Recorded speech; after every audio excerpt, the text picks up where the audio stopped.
AFN 99.9 The Wave. We're back here in the AFN Studio with Dan Farnham, Commander for American Legion Post 44 on U.S. Army Garrison-Kwajalein Atoll. We're here today discussing the history of the Hall, the Legion, and also the future of the Hall moving forward after a series of unfortunate events. You've had a lot of oversight over Hall proceedings in your time here. How long have you been on island? I've been here just over 16 years. I originally came to Kwajalein in December 2005 as a firefighter. So I worked for Kwaj Fire for 4 years. And then I transitioned down to Building 1010 to Mission Operations in February of 2010, and I've been there ever since. This past December was the 16-year mark, so 16 years in a couple weeks or so. Could you please tell us about the mission of the American Legion on Kwajalein right here on Usaka? The American Legion is the U.S.'s largest and oldest wartime veterans association. And the mission of the American Legion is to assist veterans with veterans issues, to advocate for veterans issues, betterment of the communities that each American Legion post is located within, and then to advocate with bodies such as Congress on issues that are relevant to veterans, such as medical care through the VA system and many, many other veterans initiatives and community initiatives that affect each of the communities where the American Legion is located. As far as Post 44 on Kwajalein, we have been here on Kwajalein since the mid-1980s, probably a little bit before that, actually. The Vets Hall came into being in 1984 when the veterans organizations that were here on Kwajalein that year were given Facility 976 to be their own building. That building used to be owned by a previous contractor on Kwajalein that left in 1984, hence they vacated the building. And the Army Garrison at the time said, hey, we have this building. I'd like to give it to the veterans organizations that are here on the island. So at that time in 1984, the three veterans organizations on the island were China Post 1, Veterans of Foreign Wars, and the American Legion. And over time, China Post 1 fell out, VFW fell out, and so the American Legion was the last one left standing and is the only veterans organization on the island to this day. That's a nutshell history of what we now know as the Veterans Hall. I think if you've lived here any amount of time, you may have noticed that we are now missing a significant portion of an important building on the island, and that is the American Legion Post 44 headquarters. The portion of the facility, right, the fellowship area that unfortunately, due to safety reasons, has been demolished. Can you please tell us a little bit about that? I know there's a lot of questions, especially since we lost half the building. There's a lot of questions on people's minds. What's going on with the American Legion? Vets all going away. And that is not the case. The portion of the building that came down was the metal framed part of the building. It'd been up for probably between 40 and 50 years. And so for a metal framed building to last that long in this environment is pretty extraordinary. But things had deteriorated to the point where it had to come down. So it wasn't anything that was surprising. It just happened a little bit faster than we originally planned. But it had to happen. So right now, even though we've lost a good chunk of our building, the American Legion is not going away. The Vets Hall is not going away. It'll be a smaller facility, but it's not going away. At this point, we have to have the new exterior wall built, and then we have to have some interior renovations done. And when that process is finished, then we can look to reopening the lounge operation, the Caribou Lounge, which was our bar operation. We can look to reopening that to the public again. And we're working on a plan moving forward for that. We do have a lot of work to get done on the building, obviously, before we get to that point. But it's going to happen. We are working with Command and MWR on the plan for all of this. And it's important for everybody to note that as we move forward, it's a partnership between the Command, between MWR and the American Legion, as it should be. So our future operations, including repairs and renovations to the existing building, plus reopening the lounge operation, it's all going to be done as a partnership, and it's all going to be done within Army regulations. So the Vets Hall is still there to serve the community. It still will be long after I'm gone. It's a great thing. We've got work to do. There's no doubt about it. But the nice thing is that it's going to happen. I'm really looking forward to this. I can't wait for the ribbon cutting on that structure. It must feel pretty good, too, to know that you and this team that's here right now are helping build something that is going to last. Yeah, it's great being part of something that has such a legacy in the Kwajalein community, going back decades, 5 decades at least. It's nice being a part of that legacy, but then it's also nice for those of us who are officers to keep that going so that the officers who come in after us can continue that legacy as well. I like that feeling. It's a wonderful feeling just to be able to do that and be able to serve the community and serve our fellow veterans. It's a great feeling. As far as me being the commander of the post, I inherited a legacy, which has been big shoes to fill, as far as keeping those programs going to the extent that we could. And one example comes to mind is my immediate predecessor, Mike Lundy. He was instrumental in building up the bar operation to what it was at the time. Post commanders prior to him had set up the scouting support organization. Mm-hmm. We've supported all the scouting activities on the island, such as the Boy Scouts, the Girl Scouts, the Webelos, high school scholarships, and many other programs that Kwajalein, that Post 44 had done for the community all through the years. Proceeds from the bar operation that we had down there were donated to organizations like the parent-teacher organizations.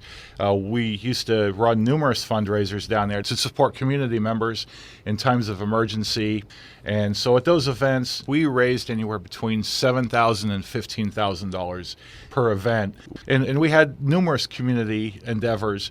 One thing that comes to mind is we bought some outside furniture and donated it to the fire department one year. We have initiatives such as the Kwajalein MIA project, set up as a subcommittee of the American Legion. And we also supported off-island veterans charities as well, such as the Wounded Warrior Project, the Disabled American Veterans, Paralyzed Veterans of America, donated to those organizations multiple times.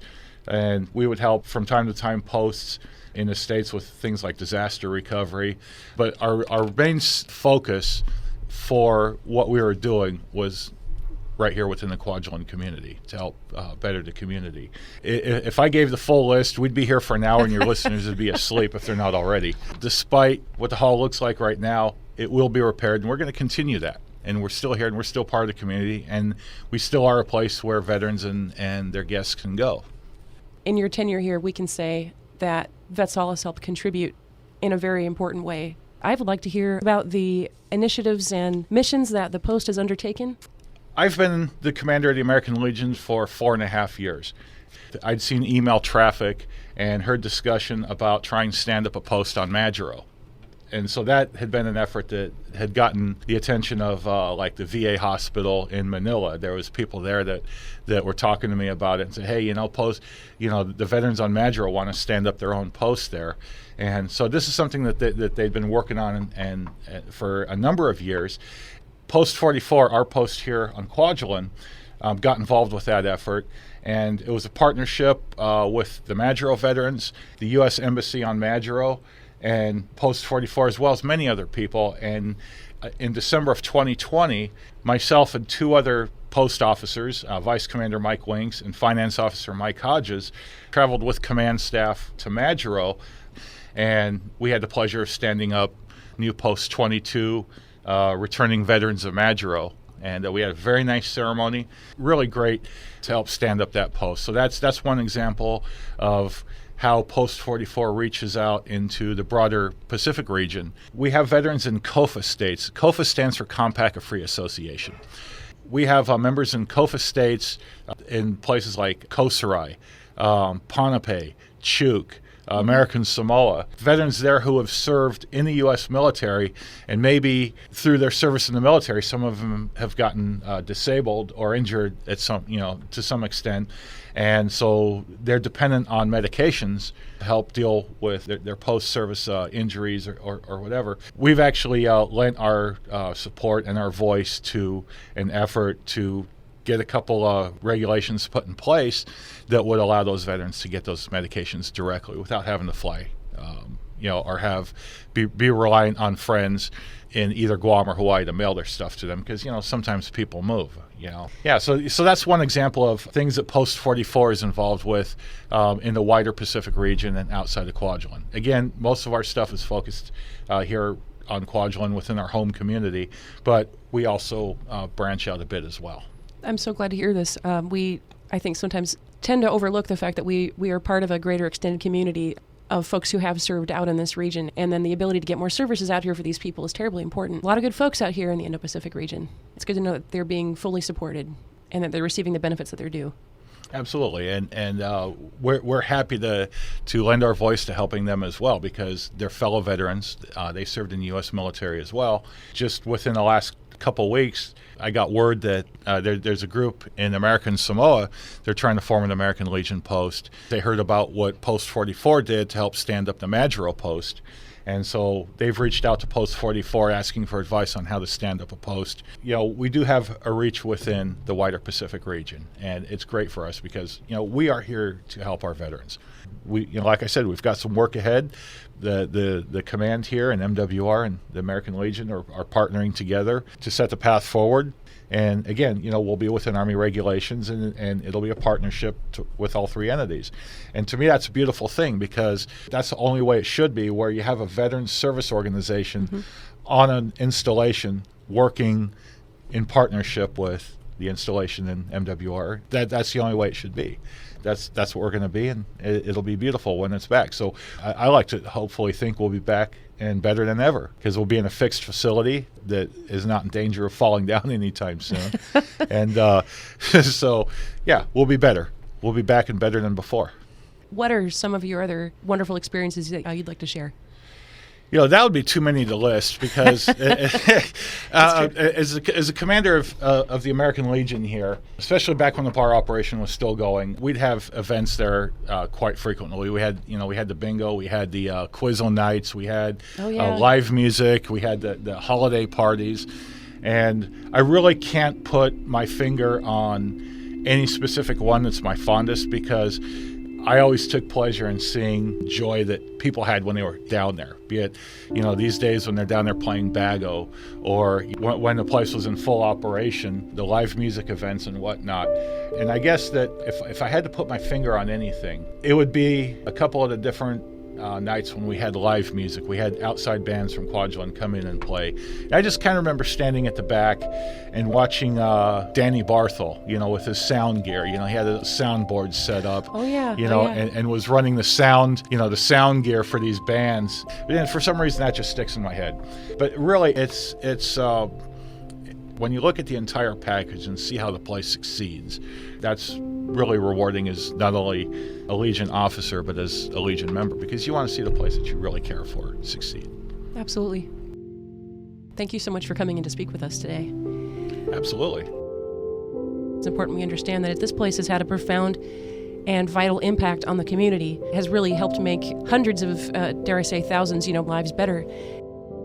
Just to the wider Kwajalein community, please let me know, or myself or any of the other American Legion officers know if you have any questions. We're here to answer questions, and you can stop me in the street anytime you feel like. We're here for the community, and that's a 24/7 thing.